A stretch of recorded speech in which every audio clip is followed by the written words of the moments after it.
The next place we stop on the martial arts journey of four pillars is going to be the American Karate Academy over in Cedar Hill, Texas. The reason why I chose this place is for its historical significance in the history of martial arts in America. The owner of this gym is named Jim Choate, and he is a direct line from the person that brought over Tae Kwon Do to America, which is Jun Rhee. What I didn't know is that the man that I'm currently talking to in this clip, I had no idea that if it weren't for him, that I might not have even tried or learned martial arts as a kid if it weren't for his friends when they were younger, trying and starting this brand new movement that then took over all of Texas and then into America. But I'm getting ahead of myself. Let's go back. Let's go back to the original Jun Rhee himself and follow his story to get to where we are today. Taekwondo from Jun Rhee, the master. Jun Rhee was a military man from Korea that studied Tong Soo Do. When he was stationed in Texas, he started training Alan Steen and J. Pat Burleson, in which he gave him the first ever American black belt. He is famous not only for bringing Taekwondo into America, but also training with Bruce Lee, where they came up with a lightning fast punch that no one can block. In the 1960s, he later moved to Washington, where he became very famous for a well-known commercial. When you take Jun Rhee self-defense, then you too can say, nobody bothers me, nobody bothers me. Call USA 1000.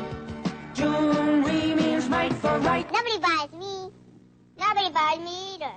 If you're wondering if he was the real deal or not, here's a late video of him in his older age still punching faster than a young black belt can block. The next key figure in the story is J. Pat Burleson. Now, him with Alan Steen were both awarded the first ever black belts in America from Jun Rhee. They then opened up the Southwest Black Belt Association, which then became the American Black Belt Association, and started doing many competitions throughout Southwest Texas. That spread a lot of notoriety to the sport and got a lot of people interested in joining. In this rare video I found, it was the first ever World Professional Karate Championship in 1968, where we saw J. Pat Burleson over in the black fighting Skipper Mullins in the white. Delivered to the back of Skip's shoulder, wasn't counted as a point.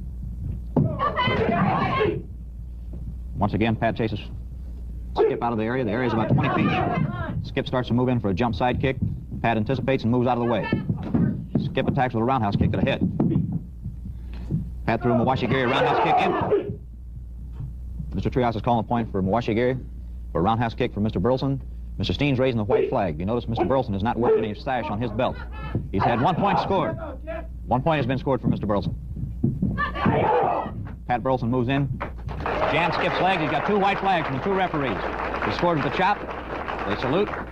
Pat Burleson's style of American karate then spread throughout the Dallas-Fort Worth area, where then Billy Brammer was able to teach the 1979 Texas Light Heavyweight title champion, Jim Choate. Now, unfortunately, the original Korean masters do not recognize this Texas lineage by J. Pat Burleson. So what the Texas boys decided to do is start their own style tournaments. As you see here, in the white, there's Rudy Smedley versus Jim Choate in the blue. And this is the first ever Texas style championship where Jim Choate won the title. By a split decision, Jim Choate. The young Choate got a reputation for never wanting to turn down a fight. After many wins in the Texas tournaments, he decided to open up a chain of schools just south of Dallas and Fort Worth. During his time as instructor, he was able to train many great champions, including the well-known name Troy Dorsey. Now we come back to the modern day, where Jim Choate now lives on the memories and the legacy of J. Pat Burleson and Jun Rhee. This is the place that echoes with the memories of so many people that have come before him, and now he instills these same values and virtues into the next generation of students.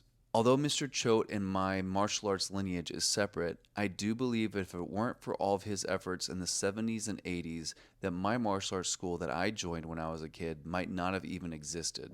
Continuing on the legacy, I got to train with Anthony Garza for most of the month that I was here at this school. I really enjoy my training with him, and I learned a lot from the way that he teaches and talks to his students, and really making the younger students feel like adults. While he's only 19, he was not afraid to hard spar with me after my many years of training.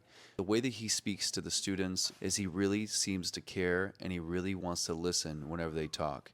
He's hard when he needs to be hard and he's soft when he needs to be soft. He really does embody everything that Jun R meant whenever he said knowledge in the mind, honesty in the heart, strength in the body. I do recommend if you have a child in the Cedar Hill area and you do want to be part of this amazing lineage story, then at least get them to start a few classes here to see if they like it.